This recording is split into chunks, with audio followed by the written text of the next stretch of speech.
నేను అక్కడికి వెళ్తే ఎంత బాగుండో, నేను చదివితే ఎంత బాగుండో, నేను గొడవ పడకుంటే ఎంత బాగుండో.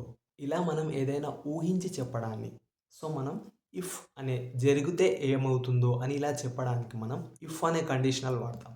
కానీ ఇక్కడ మన స్ట్రక్చర్ వచ్చేసి ఎంత బాగుండో అంటున్నాం కాబట్టి హౌ గుడ్ అని చెప్పి మనం సెంటెన్స్‌ని ఫ్రేమ్ చేస్తాం. ఫర్ ఎగ్జాంపుల్, నేను అక్కడికి వెళ్తే ఎంత బాగుండో. How good would it be if I went there? నేను చదివితే ఎంత బాగుండో. How good would it be if I studied? నేను గొడవ పడకుంటే ఎంత బాగుండో.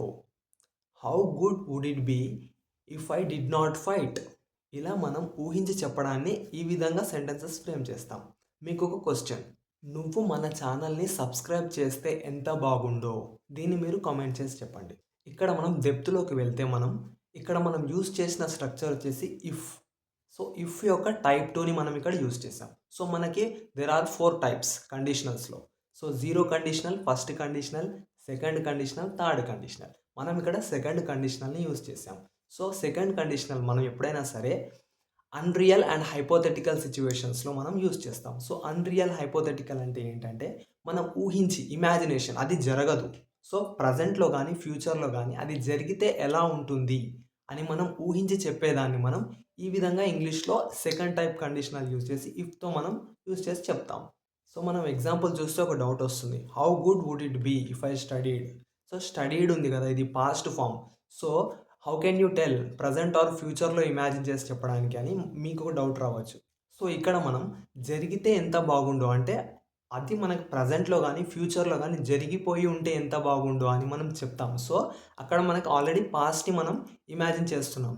మన స్ట్రక్చర్ కూడా బేసిక్ స్ట్రక్చర్ ఆఫ్ టైప్ 2 వచ్చేసి ఇఫ్ ప్లస్ సబ్జెక్ట్ ప్లస్ వి2 ఫార్మ్.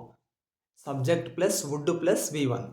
మనం మనం ఆల్రెడీ పాస్ట్ ఫార్మ్ అంటే వి2ని యూజ్ చేస్తాం. First part of the sentence. మన ఎగ్జాంపుల్, నేను చదివితే ఎంత బాగుండో. How good would it be if I studied? దీన్ని మనం ఈ విధంగా కూడా చెప్పొచ్చు. నేను చదివితే బాగుంటుంది. If I studied it would be good. ఇక్కడ చూస్తే మనం దాన్ని క్వశ్చన్ రూపంలో ఫార్మ్ చేసాం కాబట్టి మనకి హౌ గుడ్ అని యూజ్ చేసినప్పుడు would it be, it would be అని యూజ్ చేయకుండా వుడ్ ఇట్ బి యూజ్ చేసాం. Still if you have any doubts please let me know in the comment section, and please do like and share and subscribe and keep supporting. Thank you.